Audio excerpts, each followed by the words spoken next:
ब्रह्म स्वरूप गुरुदेव के चरणों में कोटि कोटि नमन। श्री विचार सागर दर्पण की चौथी तरंग में चल रहा था कि शंकावादी ने ये शंका की थी कि जीव और कूटस्थ में क्या अंतर है। मेरे को तो गुरुदेव समझ में नहीं आ रहा। अब गुरुदेव ने जीव और कूटस्थ में अंतर बताने के लिए बोला कि ये अंतःकरण की उपाधि से है। जीव, कूटस्थ, ईश्वर और ब्रह्म, ये चार चेतन बताए। वास्तव में ये चार नहीं है ये एक, पर अपने अपने भावों से हम इनको अलग अलग भागों में डिवाइड कर देते हैं। है ये एक के ही चार नाम। जैसे हम कल कह रहे थे कि कृष्ण जी को कान्हा भी बोलते हैं, बिहारी जी भी बोलते हैं, लड्डू गोपाल भी बोलते हैं तो वो एक के एक कृष्ण जी। या स्थान भेद से, काम भेद से नाम भेद हो गया, नाम भेद होने से व्यवहार भेद हो गया, पर वो बंदा है तो एक का एक। अब यही समझा रहे थे गुरुदेव कि जीव इस शरीर को, जो ये दिख रहा है, साकार दिख रहा है, जब जीव इसको अपना मान लेता है। जीव कैसे बना? जो ये दिख रहा है, ये पांच भूतों का शरीर, जब इसमें उसकी मैं बुद्धि हो जाती है तो वो जीव। और जब ये इसको जान लेता है कि इसका प्रकाशक हूँ मैं, इसका साक्षी हूँ मैं, वो जो जानना रूप है, तो वो हो गया कूटस्थ। अब सुषुप्ति में कोई इसका प्रकाशक है? क्योंकि सुषुप्ति में ना मन चलता है ना बुद्धि चलती है, कुछ नहीं चलता। और तो और इस पता नहीं है कहाँ पे सोई पड़ी हैं, मच्छर काट रहा है कि चूहा काट रहा है, कुछ ध्यान में नहीं है। पर जब जैसे ये जागृत अवस्था में आता है, फिर इसको कौन बताता है? जो इसको बताता है वो इसका प्रकाशक है। सुषुप्ति में प्रकाशक होता है और जागृत में वो साक्षी, उसकी संज्ञा साक्षी हो गई। अब यही कर गुरुदेव ने जीव और कूटस्थ का कल हमें भेद बताया। आज हम तीसरा करते हैं। तीसरा चेतन गुरुदेव बता रहे हैं ईश्वर। अब ईश्वर क्या है? एक शरीर में जब चेतन का प्रतिबिंब पड़ा अंतःकरण में, तो उसको जीव कहा। एक शरीर में और सारे शरीरों में जो चेतन का प्रकाशक है ब्रह्मांड में, जिसका प्रतिबिंब पड़ा, उसको ईश्वर कहा। अगर एक शरीर पे पड़ता है, उस साक्षी का प्रतिबिंब भी तो पड़ रहा है इस पिंड में, तो ये क्या हो गया? जीव। वही अंतःकरण पर ही तो होता है। अब सारे शरीरों को, जैसे हमने बोला, सारे शरीरों को के अंतःकरणों से बना एक अंतःकरण, वो ईश्वर का है। अब सारे अंतःकरण मतलब ब्रह्मांड में, अब जिसका प्रतिबिंब पड़ा, जिसके ऊपर प्रतिबिंब पड़ता है, उसको ईश्वर कहा। ईश्वर को याद रहा अपना स्वरूप, भले वो अंतःकरण वाला हो, उसको बोलते हैं शुद्ध अंतःकरण। शुद्ध ईश्वर है वो भी माया उपाधि में। और जीव मलिन अंतःकरण है, अशुद्ध है। ये अब ऐसे क्यों कहा गया? क्योंकि जीव को याद ना रहा अपना असली स्वरूप। उसने अपना असली स्वरूप किसको जान लिया? इस शरीर को, मैं मेरे को, मरने वाला, जन्मने वाला। अब यही गुरुदेव बता रहे हैं कि पूरे ब्रह्मांड में जो एक माया है, उसमें जो चेतन का प्रतिबिंब पड़ा तो उसको ईश्वर कहा। अब माया एक तो ईश्वर भी एक। अब ईश्वर एक है और पिंड अनेक हैं। इसमें चेतन का प्रतिबिंब पड़ा तो ये जीव। अब देखो, सूरज ऊपर एक, अब नीचे न्यारे न्यारे बर्तनों में पानी अनेक। अब नीचे पानी भर के रखा हुआ है ना हमने, ये कैसे हैं नीचे बर्तन? बहुत सारे, पर जिसका प्रतिबिंब पड़ रहा है इन बर्तनों में, इन बाल्टियों में, तो किसका पड़ रहा है? सब में, जितनी भी बाल्टियां रखी हैं, किसी में साफ जल है, किसी में दूध है, किसी में मिट्टी वाला जल भरा हुआ है, किसी में तेल है। देखो, सूरज तो एक का एक है। अब नीचे जितनी भी बाल्टियां भर के रखी हुई हैं, सबके अंदर प्रतिबिंब उस हिसाब से पड़ेगा जैसे उनका जल होगा। अब इसलिए बोला अनेक पिंड। ईश्वर एक है और पिंड अनेक हैं। इसमें चेतन का प्रतिबिंब पड़ा। अब जैसे अंतःकरण होगा जिसका, जिस गुण का जिसका अंतःकरण होगा, उसको बाहर वैसे दिखेगा। मतलब जिसने लाल रंग का चश्मा डाला हुआ है, हरे रंग का डाला हुआ है, सफ़ेद रंग का डाला हुआ है, उसको वैसे दिखना है, क्योंकि वो अंतःकरण से मिलके देख रहा है ना। जो अंतःकरण से मिलके देखता है वो है जीव। जीव अनेक हैं उपाधियों के कारण। अब कितनी उपाधियां हैं ये? हमें कोई कह दे कि जीव एक है, मैं और तू एक हैं, उसने ज्ञान का फिर कोई भी कोना नहीं जाना, देखा ही नहीं। अरे भाई, वो एक है, वो परमात्मा एक है, जीव एक कैसे हो सकता है? ये तो मलिन है, मलिन अंतःकरण वाला है। जीव कभी भी एक नहीं हो सकते। समझ में, ये अपनी बुद्धि में बैठ जाए।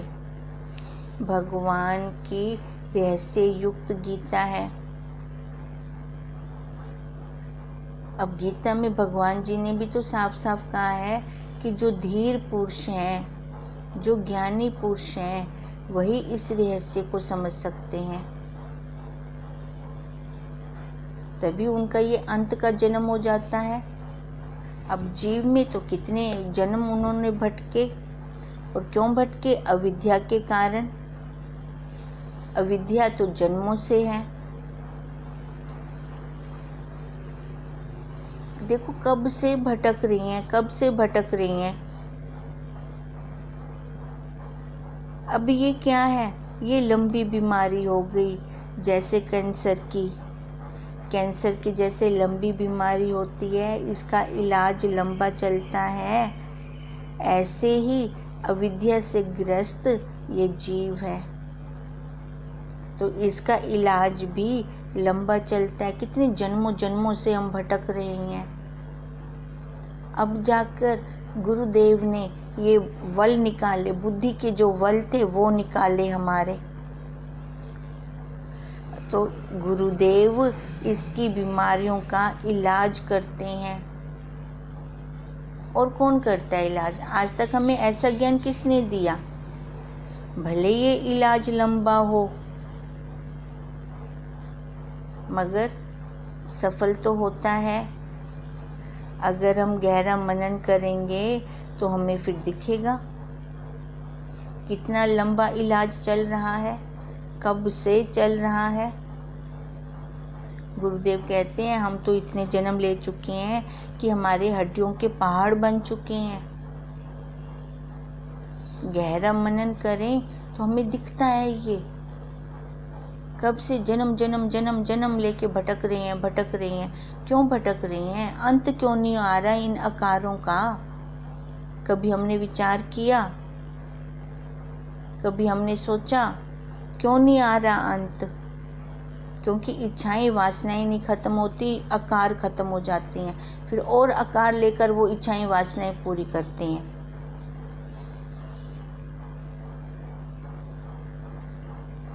चलो और जन्मों को तो छोड़ें, अब जब से हमने दीक्षा ली है, कितने साल हो गए हैं हमें दीक्षा लिए हुए, तो क्या हमें वो समझ आ गई जो पहले की समझ थी और अब की समझ में? क्या अब हमें अंतर दिखता है? अब जाकर ये रहस्य खुलने लगे हैं, ये बुद्धि के वल निकलने लगे हैं। हम श्रवण तो कब से करते आ रहे हैं, कब से श्रवण करते आ रहे हैं। सुन हमने सारा रखा है, पता हमें सारा कुछ है, पर हमारी दृढ़ता क्यों नहीं हो रही? कभी हमने सोचा, कभी हमने विचार किया क्यों नहीं हो रही हमारी दृढ़ता? क्योंकि ये विषय हमारे आगे आ जाते हैं। जब दुख होता है, परिस्थिति आई हुई होती है, फिर तो वृत्ति हमारी जुड़ जाती है, नहीं तो फिर हमारी वृत्ति बिखर जाती है सुख सुविधाओं में। तभी तो जीव जीव हो गया। अगर वो दोनों ही वृत्तियों को देखने वाला बन जाता तो वही तो ब्रह्म है, वही तो ईश्वर है, वही तो कुटस्थ है। तो वो जीव की उपाधि फिर उसको ना मिलती। जैसे अब शंकावादी की शंका ही नहीं खत्म होने में आ रही। चलो अच्छा तो है, उसको जिज्ञासा तो है, उत्तम अधिकारी है। अब उत्तम अधिकारी फटाफट अपनी शंकाओं को निवृत्त कर रहा है, नहीं तो कई अड़ जाते हैं वहीं पर ही, किंतु परंतु लगा देते हैं।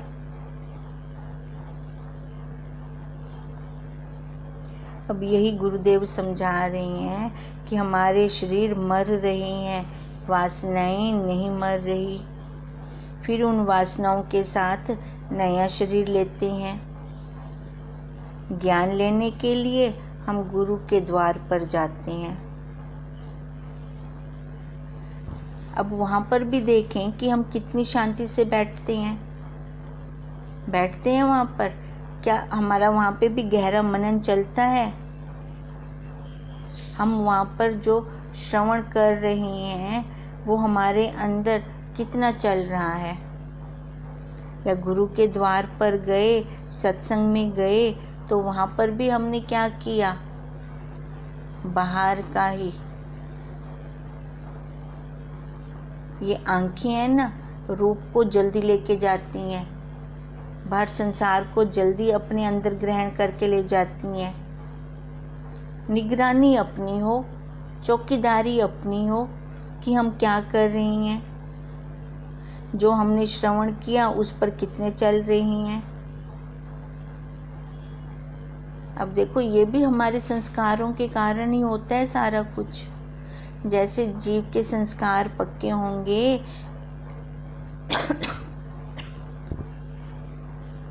वैसे ही आगे उसकी क्रिया होगी।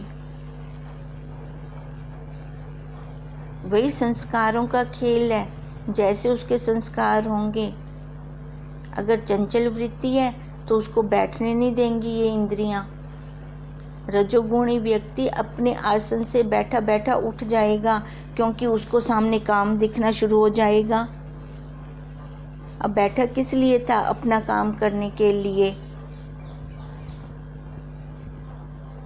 हाँ, ये गुण ही तो चल रहे हैं अंदर। हम अपने गुणों को देखें, गुणों को देखकर जीव से ब्रह्म की यात्रा तभी कवर होगी हमारी। नहीं तो वास्तव में इनमें कोई भेद नहीं है। जो ये चार चेतन बोल रहे हैं गुरुदेव, ये चार चेतन नहीं है, ये एक ही है। स्थान भेद से, काम भेद से नाम भेद हो गया, नाम भेद से व्यवहार भेद हो गया। तभी कृष्ण जी कह रही हैं, आश्चर्य से एक लखे, आश्चर्य से एक कहे है, आश्चर्य से एक इसे सुने है, सुन के भी नहीं है बोध किसी को। पहले तो ये ज्ञान सुनने वाला, लखने वाला कोई मिलता ही नहीं है, और फिर उसके बाद और आश्चर्य की कहने वाला भी कोई नहीं मिलता। अब कहने वाला मिल गया तो सुने कौन, किसको जिज्ञासा हो ऐसे ज्ञान सुनने को, क्योंकि इसको रूखा ज्ञान कहा जाता है। इसमें कोई कहानियाँ मिलावट नहीं होती बाहर की, एकदम प्योर होता है ये। अगर कोई सुन भी लेता है, कोई विरला, लाखों में से कोई विरला, करोड़ों में से कोई विरला इस ज्ञान को अगर ले लेते हैं तो फिर आगे चलते नहीं। श्रवण मनन निध्यासन, जब तक निध्यासन नहीं होता तब तक अपना काम नहीं बनता। तो बताया ईश्वर क्या है, माया उपाधि में ब्रह्म चेतन का प्रतिबिंब है, जिसको ईश्वर कहा। अविद्या एक शरीर उपाधि में ब्रह्म चेतन का प्रतिबिंब जीव कहलाया, एक शरीर में वहाँ जीव कहलाया। जीव का कूटस्थ स्वरूप भी हमें गुरुदेव जी ने अब पहले बता दिया। ये जनवाया किसने, जो अंदर बैठा ज्ञान स्वरूप हमें ये ज्ञान दे रहा है। तो अब ईश्वर माया उपाधि वाला है। तो देखो माया बाहर दिखती है, इस पिंड में भी माया दिखती है, बाहर समष्टि में भी दिखती है, व्यष्टि में भी समष्टि में भी, दोनों में अब माया दिखती है। तो ईश्वर क्या हो गया, माया उपाधि है। उस उपाधि से असंग, जैसे एक शरीर की उपाधि से असंग है, ऐसे ईश्वर उपाधि से भी असंग चेतन। किसका असंग चेतन, ईश्वर का। ईश्वर का भी प्रकाशक है, जिसको हमने ब्रह्म कहा। जैसे एक उपाधि से असंग चेतन को हमने क्या बोला, कुटस्थ। अब ऐसे ही माया उपाधि से असंग चेतन को हमने क्या कहा, जो उसका प्रकाशक है।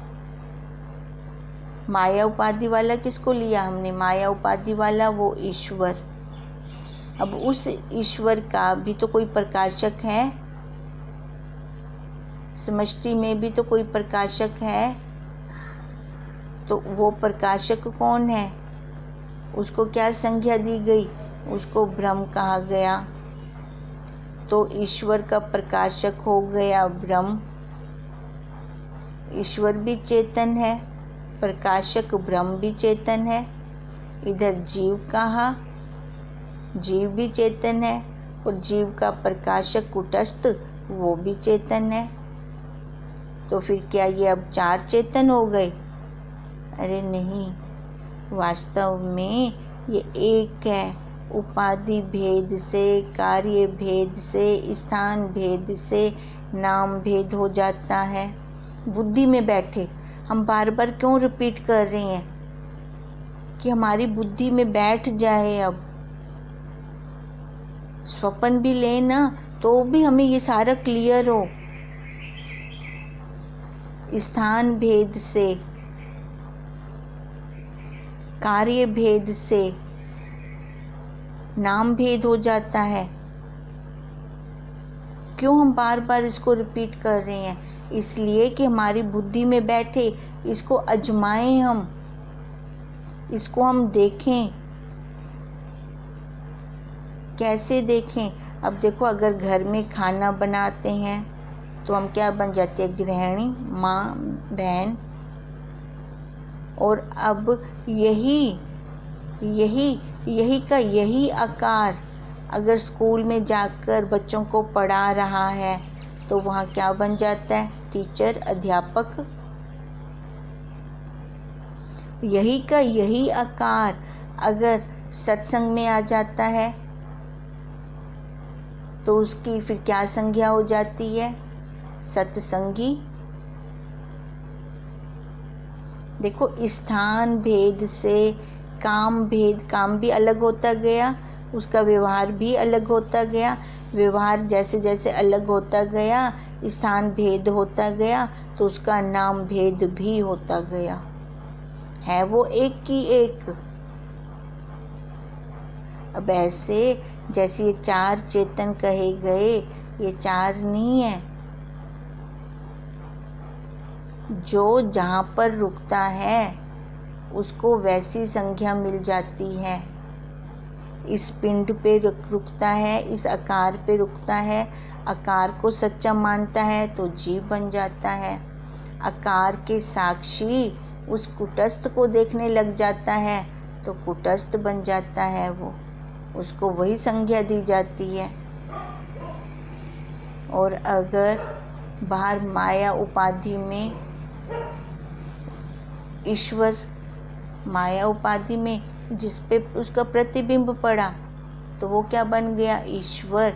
ईश्वर शुद्ध हो गया, जीव मलिन हो गया। ईश्वर शुद्ध अंतःकरण वाला हो गया, जीव मलिन अंतःकरण वाला हो गया। पर है दोनों के अंदर अंतःकरण। ईश्वर को याद रहा अपना स्वरूप, जीव अपना स्वरूप भूल गया। ईश्वर का भी प्रकाशक जो समष्टि में ज्ञान स्वरूप बैठा हुआ है, 84 लाख योनियों में जो ज्ञान स्वरूप बैठा हुआ है, जो सबका प्रकाशक है, वो कौन हो गया? पूरे ब्रह्मांड में वो ब्रह्म हो गया। देखो कितना सत्य ज्ञान हमें गुरुदेव करवा रहे हैं, हमें कैसे उदाहरण दे देकर सत्य तक पहुंचा रहे हैं। अब गुरुदेव यही हमें बार बार समझाते हैं कि मनन कर, मनन कर। जो श्रवण करता है ना, उसका मनन कर, तभी ये रहस्य खुलेंगे। मंधाणी मार इन शब्दों में। हम मंधाणी ही नहीं मानते, श्रवण करके बैठ जाते हैं बस। तभी तो हमारा काम नहीं बना आज तक। क्यों नहीं बना हमारा काम? कभी हमने विचार किया? क्यों नहीं ये जान पा रहे हम? क्यों बुद्धि के बल नहीं निकल रहे? हम सुन तो लेते हैं, फिर आगे अपना काम नहीं करते। जब हमने गुरुदेव के महावाक्य लिए तो उसका मनन कौन करेगा? जब मनन नहीं करेंगे तो उसका निध्यासन कैसे चलेगा? विज्ञान कैसे करेंगे फिर? जब तक विज्ञान नहीं करते ना, प्रैक्टिकल नहीं करते ना, तब तक हम उसका अनुभव नहीं कर सकते, उस साक्षी का।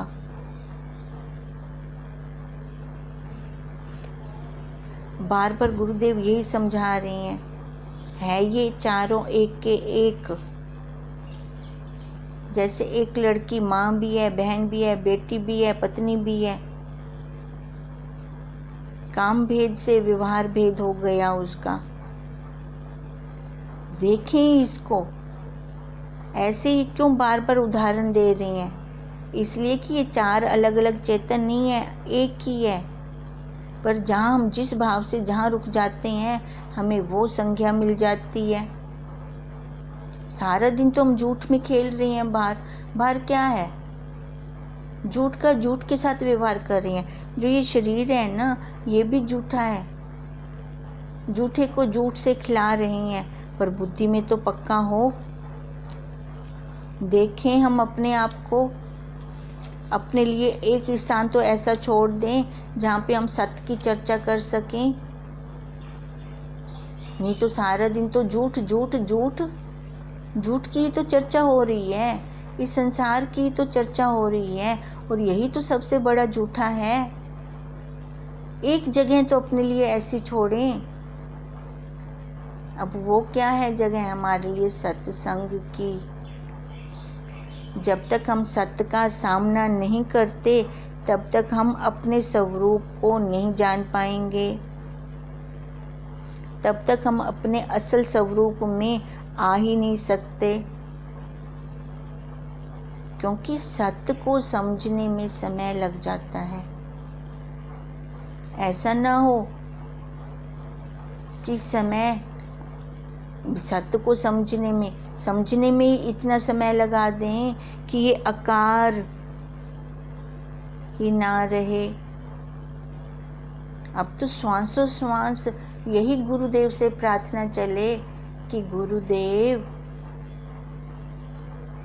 ये शरीर जब तक ज्ञान नहीं होता उससे पहले ना जाए, उससे पहले ना छूटे, अपने स्वरूप में स्थिति दृढ़ हो जाए, भले फिर ये आकार चला जाए। क्योंकि और जन्म नहीं लेना, इतना समय न लग जाए इस सत्य को समझने में, समझ में बैठ जाए कि ये भी एक चेतन है। जीव, कुटस्थ, ईश्वर, ब्रह्म, ये चार चेतन नहीं, ये एक के एक हैं। स्थान भेद से, काम भेद से संज्ञा भेद हो गई। अनुभव हम स्वयं करें, इतनी देर ना लगा लें। भाई लोग हैं तो वो भी अपना अनुभव करें।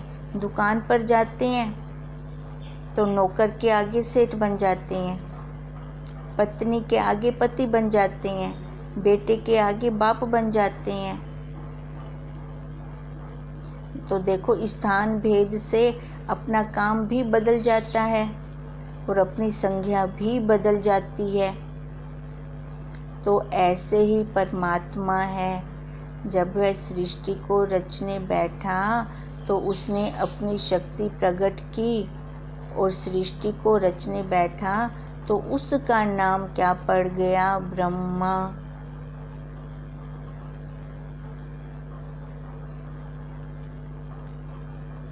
अब देखो, ऐसे धीरे धीरे इस ज्ञान को समझें। हम कहते हैं ना, ब्रह्मा जी की ये सृष्टि है, ब्रह्मा जी ने बनाया इसको। कैसे उन्होंने हमें आराम से द्वैत को अद्वैत में आकर दिखा दिया हमें। छोटी छोटी नदियां कहाँ जाकर खत्म हो जाती हैं? बड़े, जहाँ जल का भंडार होता है, जिसको हम समुद्र कहते हैं, सागर कहते हैं, तो वहाँ पर वो अपना नाम भूल जाती हैं। ऐसी ये अद्वैत्व की नदियाँ, द्वैत्व की नदियाँ अद्वैत्व के सागर में जब मिल जाती हैं तो वहाँ पर ये सब एक हो जाता है। अब देखो, सृष्टि सबसे पहले जब रचने बैठा तो इसका नाम क्या पड़ गया? ब्रह्मा। फिर अब ब्रह्मा तो पड़ गया। अब जब ये आकार, अब इसने खेलने के लिए इसने आकार रचे, आकार में फिर ब्रह्मा विष्णु महेश बनकर ये स्वयं आया।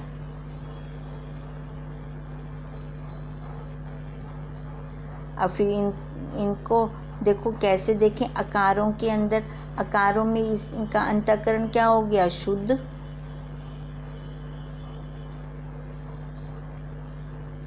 अब ये शुद्ध अंतःकरण वाले बन गया। जैसे इसने आकार बना दिए तो पहले इसने शुद्ध अंतःकरण वाला बनाया, माया उपाधि से, माया का सहारा लेकर। तो फिर इसको क्या बोला गया? ईश्वर।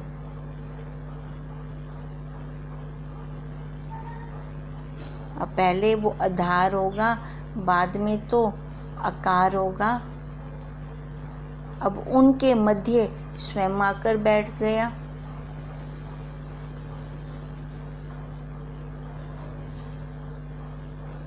फिर देखो उनके मध्य, अब किनके, ब्रह्मा विष्णु महेश।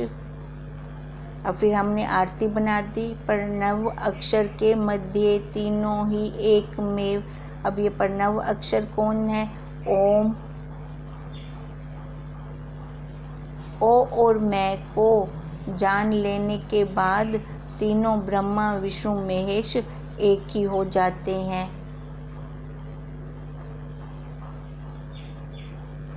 क्योंकि उसके मध्य तो फिर वो स्वयं आके बैठ गया ना।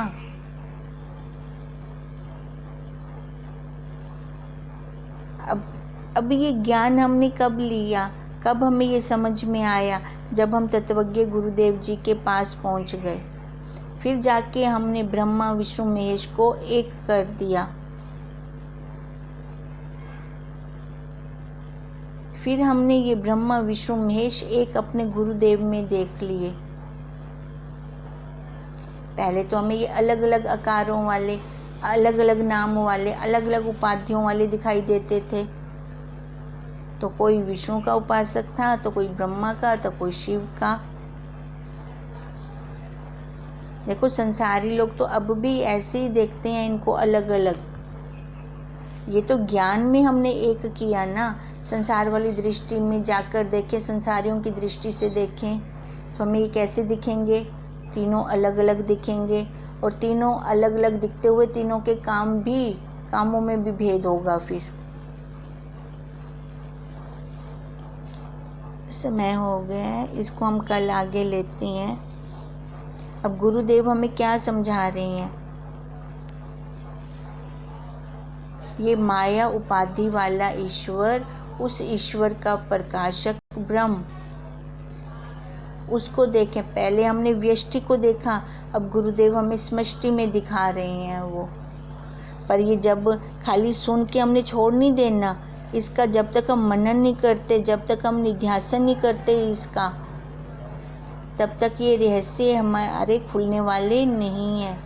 और ये ऐसा काम भी नहीं है कि हम पैसे देकर किसी से करवा लेंगे। ये काम हमें स्वयं ही करना है, खुद ही मनन करके, मंधाणी मार कर उन महावाक्यों की मंधाणी मारे उन महावाक्यों में, फिर मक्खन निकालें अपने अनुभव रूप, अपने अनुभव का मक्खन निकालें। फिर हमें ये समझ में आएगा। इतनी जल्दी समझ में आने वाला नहीं है। और इतना सरल, इससे ज़्यादा सरल और भी कोई नहीं है। जिसको समझ आ जाता है उसके लिए सरल से सरल है, जिसको समझ में नहीं आता उसके लिए ये मुश्किल से मुश्किल है। अब अनुभव अपना करके देखें कि अपने लिए सरल है। जिनकी वृत्ति संसार में होगी उसको कठिन लगेगा। ये तो मेरे बस का नहीं है, ये तो ऋषि मुनि कर सकते हैं, जंगलों में जो बैठे वो कर सकते हैं, हम घर गृहस्थी कैसे कर सकते हैं? ये भावना निकाल दें अपने मन से।